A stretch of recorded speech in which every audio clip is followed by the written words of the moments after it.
తెలుగు వారి number 1 choice Telugu matrimony. Telangana భవన్లో మాజీ మంత్రి కేటీఆర్ మాట్లాడుతున్నారు. లైవ్ ద్వారా చూద్దాం. ఎన్నడన్నా ఆ రోజు కరోనా ఉన్నప్పుడు కూడా కేసీఆర్ కిట్ ఆగిందా? పెన్షన్లు ఆగినాయా? కళ్యాణ లక్ష్మి ఆగిందా? షాదీ ముబారక్ ఆగిందా? ఏది ఆపలే కేసీఆర్. రైతులకు రైతు బంధు ఆగలే, ఆడపిల్లలకి ఇచ్చే కళ్యాణ లక్ష్మి ఆగలే, పసిపిల్లలకి ఇచ్చే కేసీఆర్ కిట్ ఆగలే, ముసలోళ్ళకి ఇచ్చే పెన్షన్ కూడా ఆగలే. ఇప్పుడు నడిపేటోనికి తెలివి ఉండాలి, కానీ తెలివి తక్కువతనంతో నీ ఇజ్జత్ తీసుకుంటున్నావు, రాష్ట్రం ఇజ్జత్ తీస్తున్నావు, కుటుంబ పెద్దగా ఢిల్లీలా బయట రాష్ట్రాలలో పరువు తీస్తున్నాడు. మరి గట్లా మాట్లాడితే ఎవడన్నా వస్తారా? కొత్తగా పెట్టుబడి పెట్టేటోడు నా దగ్గర ఏం లేదు, నా రాష్ట్రం దివాలా తీసింది, నా రాష్ట్రం క్యాన్సర్ పేషెంట్లు ఎక్కున్నది అని నీ ఇంటి గుట్టు నువ్వే బయట పెట్టుకుంటే, బజార్లు వేసుకుంటే ఎవడన్నా వస్తాడా? ఇజ్జత్తో నడుపుకుంటారు. కుటుంబం అన్న కాడ కష్టమున్నా నష్టమున్నా కడుపులో పెట్టుకొని కుటుంబ పెద్ద అనేటోడు నడపాలి. అంతేగాని గీతీరుగా దివానాగారి లెక్క మాట్లాడితే ఎవడన్నా వస్తాడు. అందుకే నేను అనేది మీకు, ఈ కాంగ్రెస్ వాళ్ళతో కాదు, లొల్లి పెట్టుర్రా అంటే బాగా పెడతారు. చూస్తున్నారు మీరు, రోజు ఇద్దరు మంత్రులు కొట్లాడుతారు, రోజు ఇద్దరు మంత్రులు బజార్కి ఎక్కి కొట్లాడుకుంటారు. నీకెంత నాకెంత, నీ సంచేది నా సంచేది, వాళ్ళ సంచిల పంచాయతీ వాళ్ళ మూటల పంచాయతీ తప్ప ప్రజలకు ఇచ్చే పైసల గురించి మాత్రం ఎవ్వరికి ఫికర్ లేదు.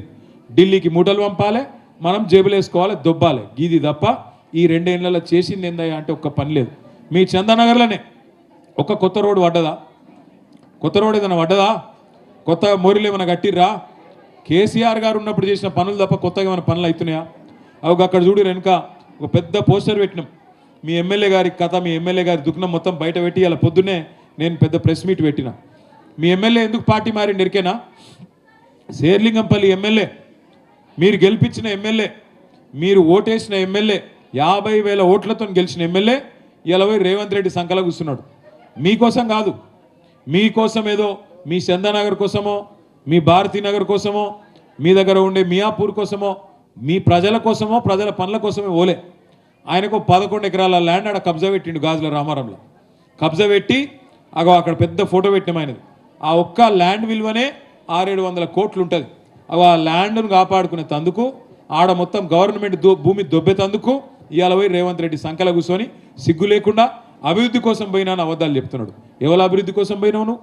నీ అభివృద్ధి కోసమా? నియోజకవర్గం అభివృద్ధి కోసమా?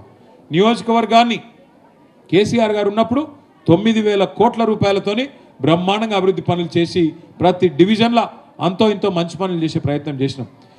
తెలుగు వారి నంబర్ 1 చాయిస్ తెలుగు మ్యాట్రిమోనీ.